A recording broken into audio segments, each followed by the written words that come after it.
Dalam sidang sengketa pemilu 2024 ini, Hakim MK Arief Hidayat mengungkapkan jika pemilu kali ini penuh dengan hiruk-pikuk, di mana ada pelanggaran etik di MK, KPU, dan lain sebagainya. Hal ini diungkapkan oleh Hakim Arief dalam persidangan pada Jumat 5 April 2024 kemarin di hadapan Menteri-Menteri Jokowi di persidangan Mahkamah Konstitusi. Lalu seperti apa sih pernyataan lengkap dari sang hakim? Kita lihat videonya bersama-sama, cuplikan videonya yang kami unggah ulang dari kanal resmi Mahkamah Konstitusi Republik Indonesia. Positive People, jangan lupa subscribe kami terlebih dahulu ya, Aksa Nation YouTube channel. Saya kebetulan hakim konstitusi di antara kita bersembilan, itu yang terlibat mengadili Pilpres dan Pileg 3 kali.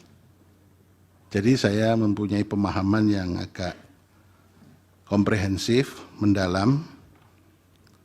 Pilpres kali ini lebih hiruk-pikuk. Pilpres kali ini diikuti dengan beberapa hal yang sangat spesifik yang berbeda dengan Pilpres 2014 dan Pilpres 2019. Ada pelanggaran etik yang dilakukan di Mahkamah Konstitusi, dilakukan di KPU, dan banyak lagi yang menyebabkan hiruk-pikuk itu. Nah, yang terutama mendapat perhatian yang sangat luas dan kemudian didalilkan oleh pemohon itu cawe-cawenya kepala negara.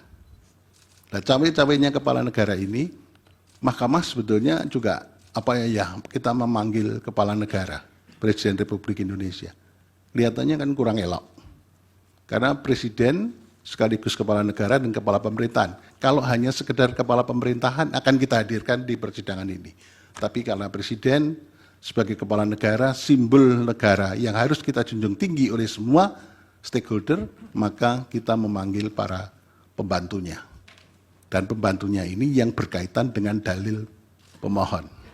Kenapa kita panggil? Itu karena begini. Dalil pemohon mengatakan keberpihakan lembaga kepresidenan dan dukungan Presiden Joko Widodo dalam Pilpres. Nah, itu kemudian memunculkan beberapa hal. Satu, cawe-cawe yang sudah saya sebutkan tadi. Kemudian keterlibatan ASN, TNI, Polri yang tidak netral. Ada sangkaan, dugaan PJ Gubernur, Bupati, Wali Kota yang PJ itu juga ikut bermain di situ. Ini sangkaan atau dugaan yang perlu dibuktikan di persidangan ini. Kemudian ada peran serta lurah kepala desa juga yang ikut cawe-cawe, ikut menggalang massa, dan kemudian bansos yang dianggap mempunyai korelasi dengan elektoral. Tapi ternyata dari berbagai diskusi, bansos itu elektoral lebih berkaitan, dalam persidangan ini muncul, lebih berkaitan dengan elektoral pada pileg legislatif. Nah, ini mungkin Pak Erlangga nanti bisa. Jadi yang partai yang naik pesat suaranya adalah Golkar. Nah, ini yang mungkin nanti bisa direspon, ya.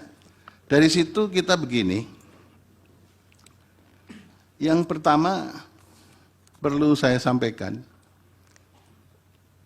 kita itu untuk menjadi pelajaran kita bersama, saya tidak menggurui Bapak Menko, Ibu Menteri Keuangan, dan semua pihak, saya tidak punya pretensi menggurui.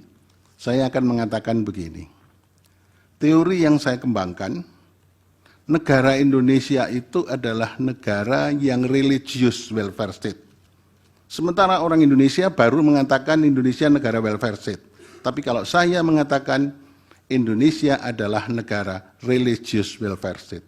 Artinya kesejahteraan tidak hanya yang lahir maupun yang lahir, tapi mau batin juga.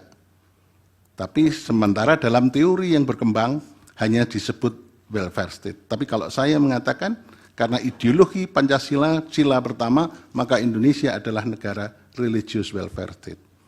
Kemudian kita harus membangun peradaban, hukum yang negara hukum yang demokratis dan berketuhanan. Dari sini, maka Bapak Ibu sekalian, kita ingat sekali pesan dari The Founding Fathers. Yang penting pada kesempatan ini perlu saya sampaikan adalah semangat penyelenggara negara. Semangat penyelenggara dan semua stakeholder harus mempunyai etiket yang baik dalam mengelola negara. Etiket baik itu berdasarkan etik, moral, hukum, dan nilai-nilai sosial budaya yang berkembang di Indonesia. Itu semua diorientasikan pada kepentingan kesejahteraan rakyat. Ini yang harus menjadi pedoman kita. Oleh karena itu, Bapak Ibu sekalian, para Bapak Menko, di kita dalam berhukum tidak sekedar rule of law, tapi rule of ethic. Nah, dalam kesempatan ini maka ada beberapa hal yang praksis yang perlu saya pertanyakan kepada Bapak Menko dan Ibu Menteri Keuangan. Nah, kalau mendengar statement dari Hakim Arief sudah begitu, kalau menurut Positive People nih gimana nih? Boleh banget bagi pandangannya di kolom komentar terkait dari pemilu 2024 ini. Yuk kawal terus persidangan hingga pengumuman di MK nanti. Pastinya jangan lupa subscribe. Wassalamualaikum.